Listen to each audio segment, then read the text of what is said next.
مثلا شعر بيقول جاي مني بس فاتح أرادوا مشان نوش كابلين الرواد هزات النوي هي يجي توا باش براكم وسلامتك يا مدلين بوشي بلا ما أنا فاتحة سورتي قبل مباركة شو هاي بيوتين ما في عمر صلى الله عليه وسلم ونية دائما كشتيق لدين داباس ما كذب بلقيت ما في ولا قرآن الحديث شو فيتي كنوش ما كذب لهم خاتك فاتحة بخيرين يا عمر عليه ما لي براكيبه زور شاك أي دي بسالك إن في عمر عليه الصلاة والسلام تو بأمد وتوها ككسيق من فاتحة وبخيرين هم كفيرة كذين لنوش دابيكي يشتوا هذا بيستين كاك الحديث ده هتوه حديث كان في عمر صلى الله عليه وسلم هم البجيه اشتراوا بمان تركت فيكم شيئين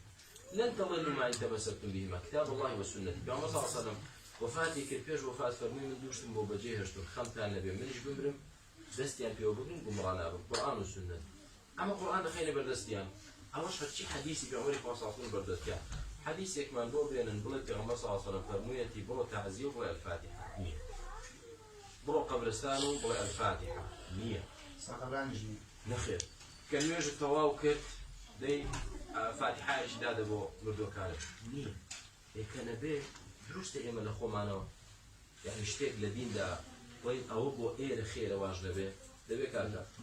نعم إبراهيم بو يو أصل أساسيني هيتش دعاء خيري بوقتا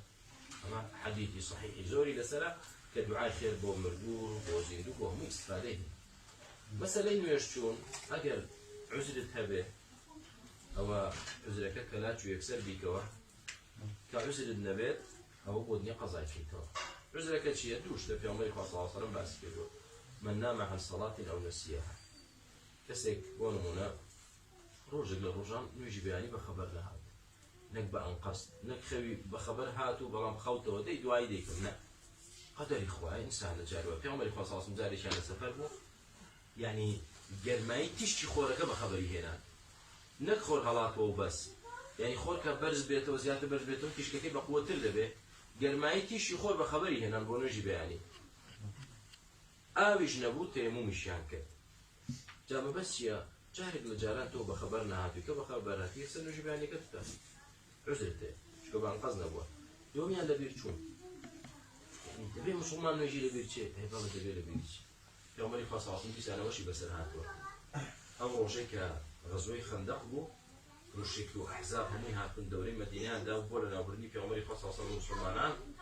في عمر صلى الله عليه وسلم لقى صحابة خريجي لداني خندق بو أو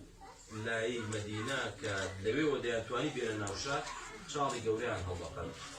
نبيه إنما نوجي حسن هذا نوجي حسن لما لفل مشغلتي أوا عمر رضي الله عنه قوري لقل كاتي خور عوابون هكذا في عمر صلى الله عليه وسلم أمي في عمر صلى الله عليه وسلم إنه خريج من وجه عسر من شيء نفكر دبو في عمر صلى الله عليه وسلم والله ما صليتها إذا والله من أسر ما كردوها أمري كربانجي عسر يانداو عسر يانكر كي كخور عوابوها جاد به إنسان جاروا على بيرشة بالله طبعا لبيرشونك وكاركي إهمالي وبكم داناني يجو يعني مشغلتي شي الدنيا كلا دنيا دار رويشوي نوش قيمتي دبا آبيكي نبيلات أو النا وكسي أهلي نوش بيت خبري إخوة رجل لرجال بيت واتزاني مثلا نوجد كردوه نتزاني نوجد نكردوه لا ومن نوجد نكردوه حد كاتب بو هسه نوجد كاتك أقل كاتشي لما بكاتي إن شاء الله والسلامة أقل كسب يعني مثلا بهوش دبن وين خوشي ويان مسي مثلا قبل مسي إذا هل كاتب بهوش أو خاطر أو كاتب ديك سافرتك روج موس روج بهوش توك بهوش كلها توكاك صح يسيد لهم إخوة عليه الصلاة والسلام الإيمان يدخلون 70 أو يدخلون 60 أو باص أو حفتا أو ناش أصلهم الشعباك شلون يعني الشعبان نوش شعبيك زكاة شعبيك صلوات دان نو ذكر شعبيك أمر بجاك شعبيك نهي لمنكر شعبيك صلة أرحام شعبيك بر الوالدين شعبيك حسن الجوار شعبيك أو جاب يدبرو يعني أويك طاعات بأوانا مش شعب إيمانا ما وصل برسالة ما وصل هاشم أجر يعني هو اللي هوش شو نقول تاتسنة به شوروش إسا ما وصل نخش هي حوت صالة كبنسك أو تاسا خبرين بوتو لا شوروش أو كاتا أو أنا ناكا حوت صالة دروش هذا فرمونا شوروش ده لە خلال شەو ڕۆژەکەدا بەهۆش خۆت هاتیتەوە ئەوەی ئەو شەو ڕۆژە دەبێ بکەیت چۆن یۆڕۆ قەزای بۆ مامۆستا زۆر بەشیان ڕێزمێن قەزان نییە مامۆستا ئەمە کەسێکی زۆرە ناسی نوێژی بەیانیان خۆی خەبەری نابێتەوە بەهانەکەی چ ئیمامەکەی کافر گرت بەس نیۆڕانێک گالە دوایە بەیانیان بەس بەیانیانش نەگالە دوایە نیۆڕانەی بین سوێن بەخوا مامۆستا بەهانەیەتی زۆر زۆریشن دانەیەک و دوان و سیان و چوار و پانزەش نییە براکارم خوات زای هەموو لایەکتان دات